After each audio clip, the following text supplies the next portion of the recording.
So yeah, what a time to be talking about this while we just welcomed a new pope moments ago, and you see our previous pope up on the screen. Uh, so I'm grateful to have the opportunity today to share with you what I learned from teaching a course on Jesuit history and what this can mean for all of us.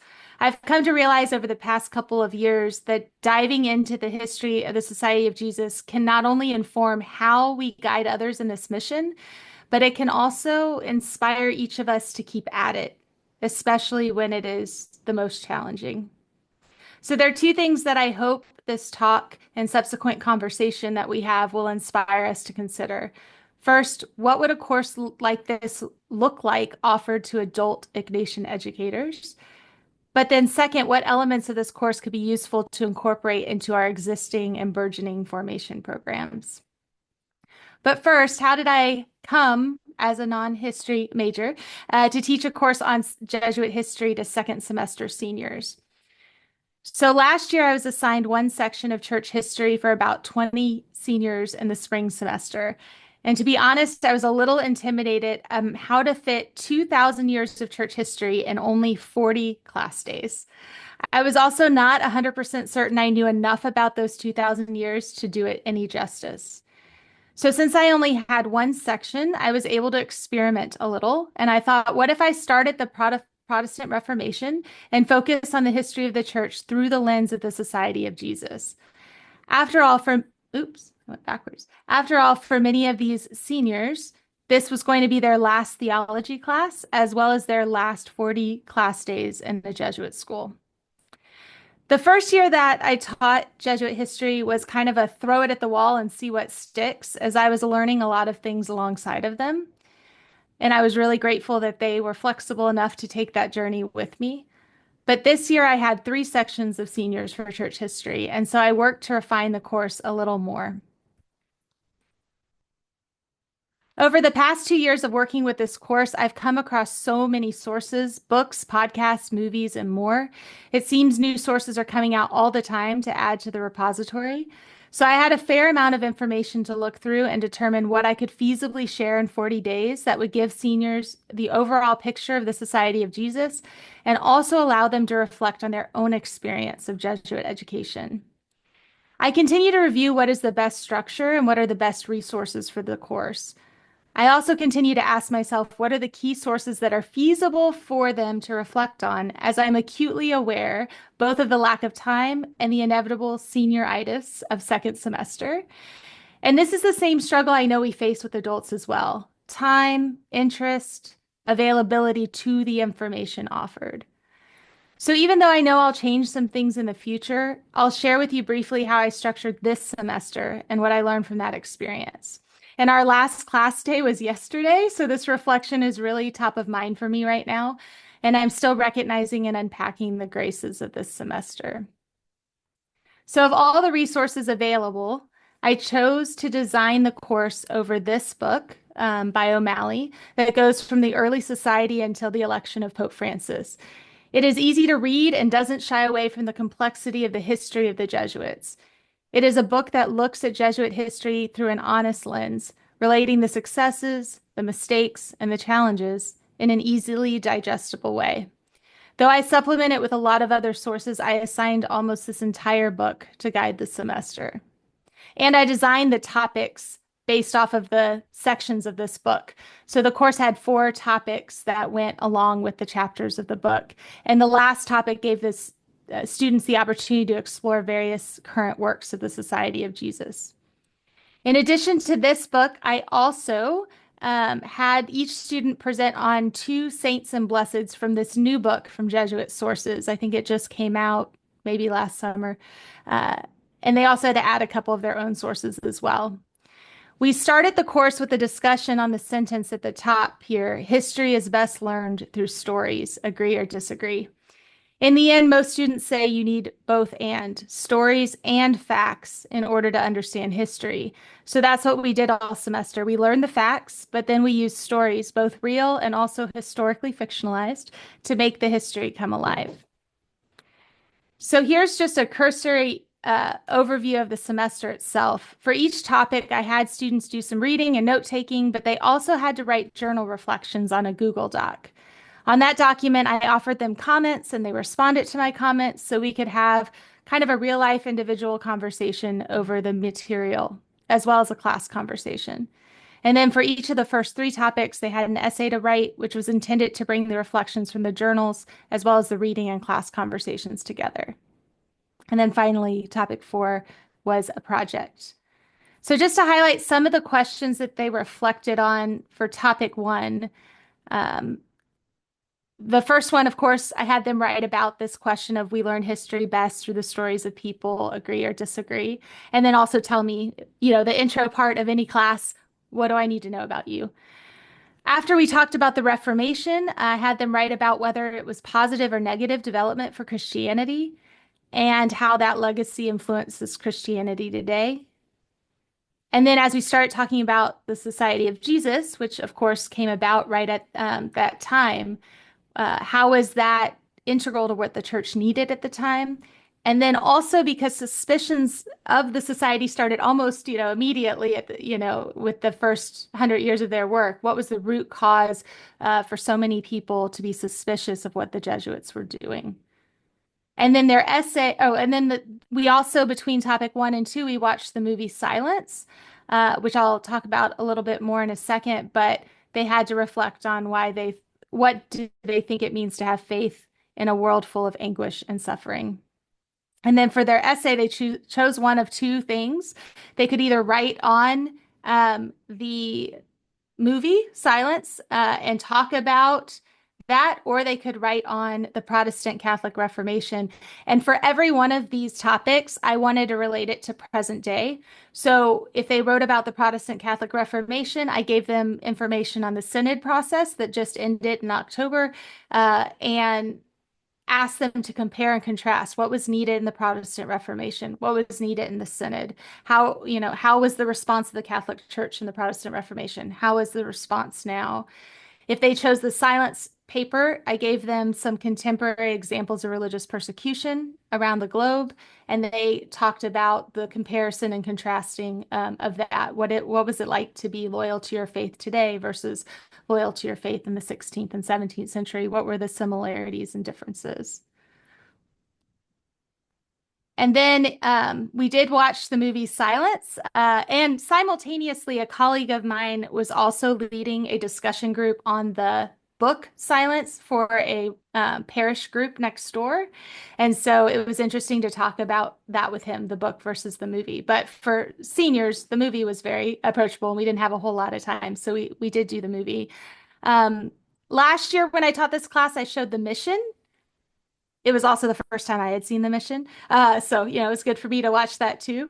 But the mission is big, right? It has big musical scores. It got great scenery. It is just very much like a big movie, is what I describe it as. Silence, on the other hand, is small.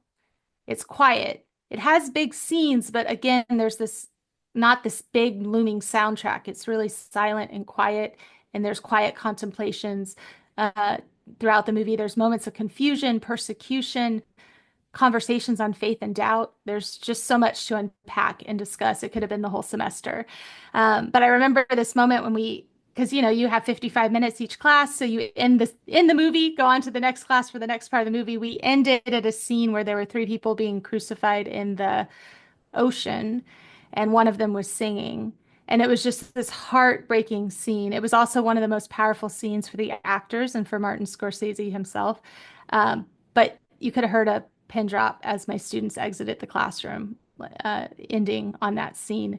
So it was something that really gave them a lot to think about in terms of faith. And of course, it's historical fiction, so it gave them a way to empathize with the Society of Jesus in that time period, but also recognizing that they were entering into a somewhat fictional story as well. So we also engaged with what Scorsese thought about each element of the movie as he put it together and how the actors really got into it. And then the second topic after that movie, they reflected on. So we if you don't know, at Jesuit Dallas, we are a part of an art museum. Like we have an art museum throughout all of our hallways, and an accredited one now. And so I often walk by the art, and I've seen it for 18 years, right? So I don't always recognize it. And so, since art is a part of this historical story of the Society of Jesus, uh, I had them find an artwork in the Jesuit Dallas Museum and really talk about why did that stand out to them? How was God trying to speak to them through that? And at the same point, we talked about the art in the Church Jesuit and some of the other art that was commissioned through the history of the Jesuits, as well as like some of those artistic things that were taught in school. So it was a good conversation to start that next period of time. And then because there was more and more like controversy and everything in this next period of the Society of Jesus, and there was a lot of like people not assuming goodwill of the society. Um, they had to reflect on the concept of the presupposition of goodwill and talk about why they thought people didn't assume goodwill of the Jesuits and what they can apply to their own life going forward. And then we read a couple chapters in a Collins book about the Jesuits in the US and in the colonies. And so we read about Jesuits and the Catholic Church in general, but specifically the Society of Jesus owning slaves. And so they had to reflect on how that resonated with what they knew about the Society of Jesus. You know, they read Men for Others, they talk about Arupe and everything, and what is it like with what their experiences of the Society of Jesus, knowing this is a part of their history. And then I love this essay. I have them write a letter to Clement the 14th, either advocating for the suppression of the Jesuits or against it, based off of things that they've learned so far. The first time I assigned this, only one kid advocated to suppress the Jesuits. This time, a few more, because I think they like the challenge of saying, well, what can I do with this? I always joke that I'm going to give all their essays to the Jesuits at our school so they can know. But a couple of them who did write to suppress the Jesuits talked about this opportunity to re-examine yourself and to figure out what you might do better or different the next time, knowing that they were eventually restored. So it was an interesting conversation to have on that. There wasn't a movie between topic 2 and 3, but there was between 3 and 4. Uh, in the next period, this was topic 2 ended around the suppression, and then topic 3 was after the suppression. So some of their journal questions was like, how does the shifting landscape of the world at this time, as the United States is being formed, as the Jesuits are coming back, what does that look like and compare and contrast with the world today? And then I had them imagine if they were a Jesuit at any stage of formation before the suppression, and now the Society of Jesus has been restored, would you come back? Would you return to your vocation if you had left it? If you are a parish priest, would you come back to being a Jesuit? What would be appealing and what would not be appealing in doing so? And then the movie that we watched was The Two Popes, which we'll come back to in a second. But I asked them to really think about what did this show you about different perspectives on leading the church, on faith? Did it challenge your perception of the church? And what questions were you left with?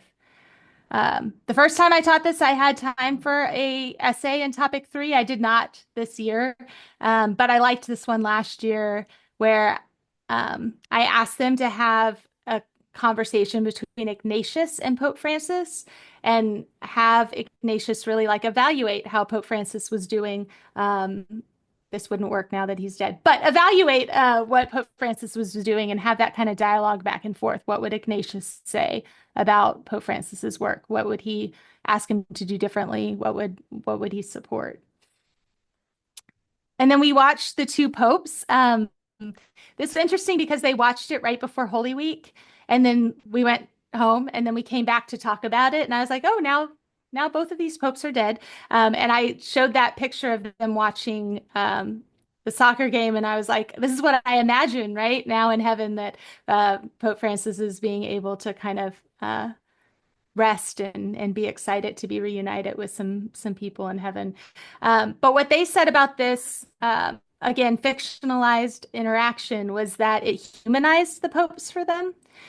Usually they see them as kind of distant and far off. And even Pope Francis, who wasn't distant, is still like this thing that they don't really understand. And so to see this interaction, to see some of the challenges that they face, it made the papacy come close for them and see how they were able to see how difficult the job was and the importance of conversation and friendship, even when you disagree. And they also said it's kind of cool to think that even the Pope has a hard time hearing God sometimes, like we do.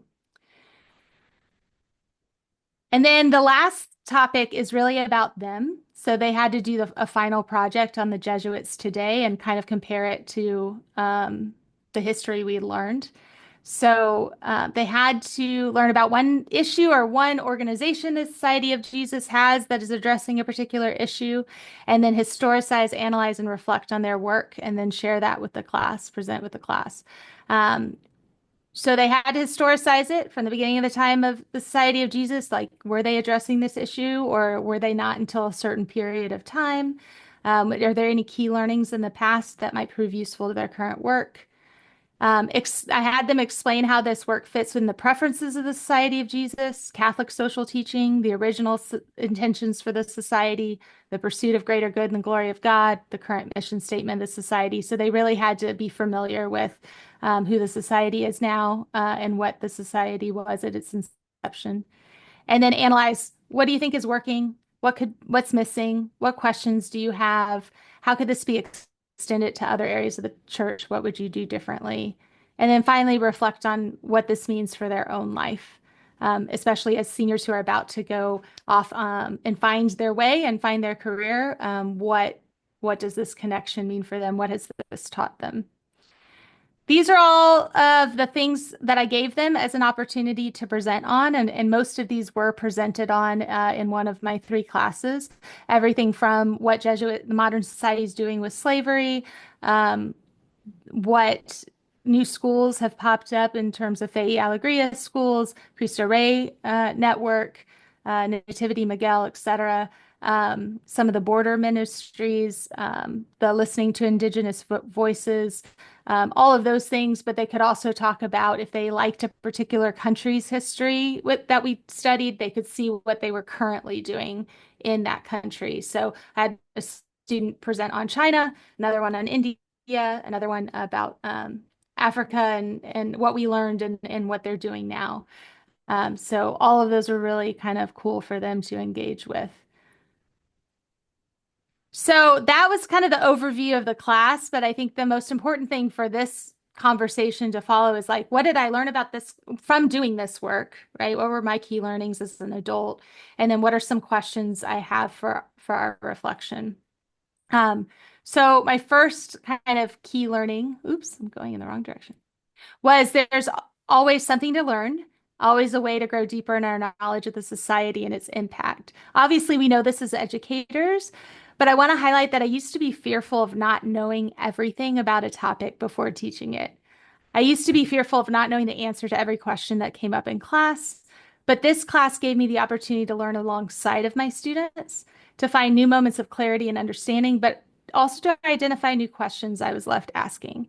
In fact, for many of their reflections, I asked them to list their own lingering questions. I think the more we dive into history, the more questions we have, and that's good. It keeps us wanting to learn more, explore more, wanting to ask questions that will inevitably generate even more questions. The second key learning was my perspective is one of many lenses from which to view and tell the stories of the Jesuits, but it is an important one. So this semester, I invited Jesuits to my classes whenever they were available. I was so blessed that many said yes. And in particular, many said yes to coming and viewing the students' final projects. And they were able to provide a perspective I don't have, what it means to be a Jesuit intricately linked to this history.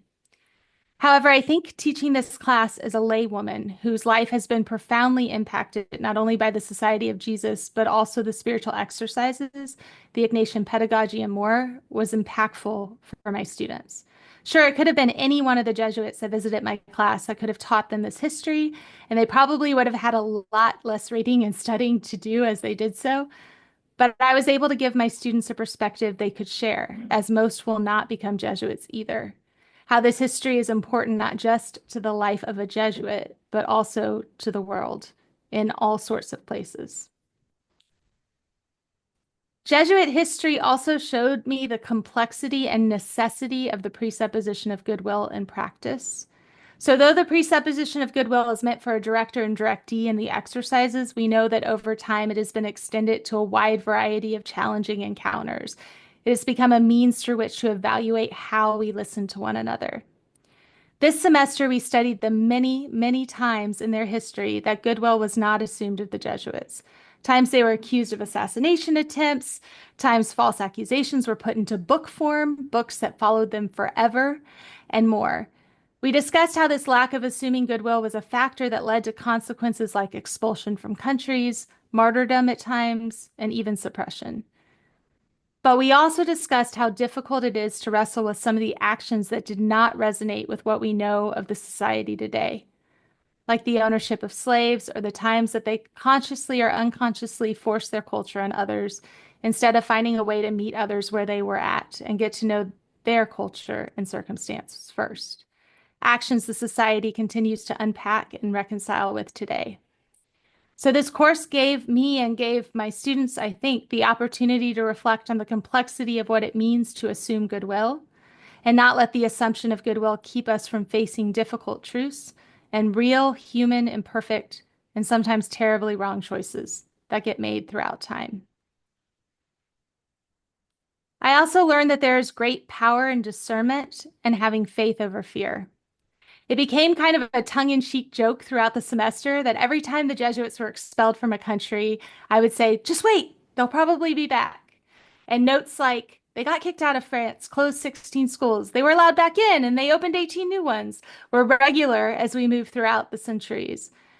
Being open to new frontiers, new challenges, discerning what to focus on at a particular point in history, i.e., the preferences that is the focus now, these are all things we can learn from this rich history. This history can be a means of reflection for even the most challenging eras of our school life. Engaging with stories, both real and fictionalized, can pave the way for challenging reflection and conversation. Both Silence and the Two Popes helped the students and me empathize with the story of the society. Learning about saints and blesseds helped us understand the wide variety of experiences and give faces and names to those experiences, and then ask how those experiences related to our own. Obviously, there's a beauty and a responsibility knowing that we are a part of a almost 500-year spiritual tapestry, and there's great fruit that comes from understanding the mission and the larger picture of the society's story. We can often focus on just the educational picture of our own school or of North America or just education in general, but studying the history of the society helps us see all the pieces of the puzzle and how they fit together. But with education, examining education in the global picture of the Society of Jesus allows us to also reflect on how our individual institutions honor that history, expand upon that history, and also have room for improvement. What a profound experience it is to know that you're not just building upon the history of your individual institution, which can be 5 years, 50 years, 100 years, but that you're part of a much larger story, and your work seeks to honor that story and bring that story forward. Also, the story gives us insights into how to decipher truth from fiction and wrestle with the difficulty and importance of communication over time and space. It's really interesting to see how the Jesuits battled truth and fiction in their story over time, how they wrestled with some similar and different challenges in communication even then. One of the Jesuits that visited my class told the boys about the 2 letters that were sent back in the day from the missions back to Rome. One letter was to explain the logistical side of things, what was needed in the mission, what were the difficulties, etc. But the second letter, and this one was often published and the students read it in the schools, told the stories of new adventures and new lands. These second letters were the ones that inspired new vocations, but it also opened the world up to the students in the schools. The amazing records of the society give us so much to explore and learn, but it is also experience in finding good and accurate sources, as there are many false narratives about the society that have been in circulation from almost the beginning.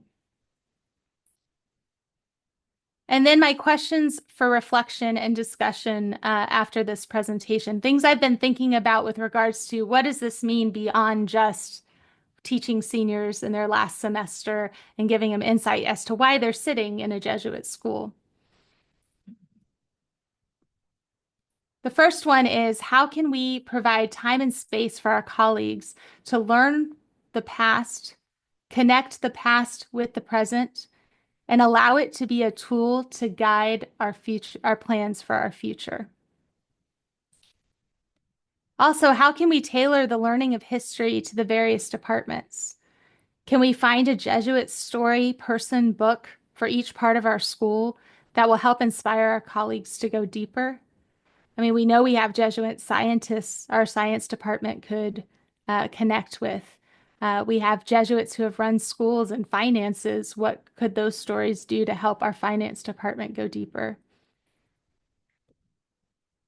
How can the history of discernment, the history of rebuilding, and even the history of economic struggles and good and poor decisions with regards to Jesuit schools help us with discernment in our individual schools? How can we learn and tell the stories of women and people of color who played various roles in the history of society? What are the stories that need to be told that maybe are not yet? We know we have letters back from Ignatius that will tell some of the stories of the women who are benefactors of the Society of Jesus from the beginning. How can we find those, read those, get to know those, and utilize those? How can we individually and collectively reflect on our place in this incredible history? What will our contributions be to both continuing the legacy of Ignatius and evolving it to respond effectively to our current context? And finally, how can it deeply engaging with the history of the Society of Jesus help us root ourselves even more in this mission? And then just one final note before we have a conversation. Jesuit history is both the slide I showed at the beginning, but it's also these pictures of our MFO gatherings and our gathering in Indonesia this past summer. It's both those that are priests and brothers and Jesuits and all the lay people that are in mission with them as well. And so remembering that we are a part of this history and that we have a really important role to play in it is helpful to me as I continue to study it. And of course, it's everything yet to come. So it's not just the first 500 years, but hopefully many, many more years as well.